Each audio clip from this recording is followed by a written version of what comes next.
Adéoyè. Wo má lọ rè má lọ aṣọ yìí tí ó dé ní ibẹ̀dẹ̀ níwọ̀ lọ. Ní ayọ̀ ni. Lọ́dọ̀. Ayọ̀ tiẹ̀. Àná lọ́dẹ náà wo happy birthday to you ìdarí ọmọ mi dáadáa. Adéwùmí the CEO Fijos Enterprises long life and prosperity ìyàwó ọ̀fìnní tí gbogbo èèyàn mọ̀ sí grandma. Ìgbà ọdún kan ni ó tẹ̀. Wọ́n o òní tí wọ́n sọjọ́ bì rẹ̀ òní tọ́jọ́ bà ló dé fún ọ. Wọ́n jẹ́ lọ́lé àwọn babaláwa tó bí ọlọ́mọ. Ìwọ ọlọ́mọ Ìjẹ̀ṣà ooo. Ìjẹ̀ṣà Àbẹ̀ní ọmọ ẹlẹ́ni àtẹ́ká. Ọmọ ẹlẹ́ni ẹ̀wẹ̀lẹ́ni. Ìwọ ọlọ́mọ olóbì kan wọ́wọ́ tiri wọ́. Ọmọ olóbì kan wọ́wọ́ tiri wọ́. Obì tó fẹ́ tẹ́ni àwọ̀ sápò ẹni. Yìí tí o fẹ́ tẹ́ni àwọ̀ sínú igbó. Ọmọ ẹranko búburú àròmú jẹ.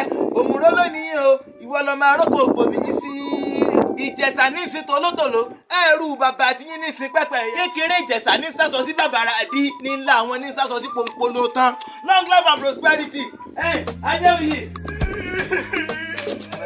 Ọlọ́mọ mà jà lókun ẹkún lórí ọjọ́ bí kí ló ṣẹlẹ̀. Láyìlá náà wọ́n mẹ́ta nẹ́bí sẹ́yà mo dáná. Wọ́n ti fi ilé gbé aṣọ tí wọ̀ lọ́ fi bá ìgbé ìyàwó ọ̀fìn ní. Come back.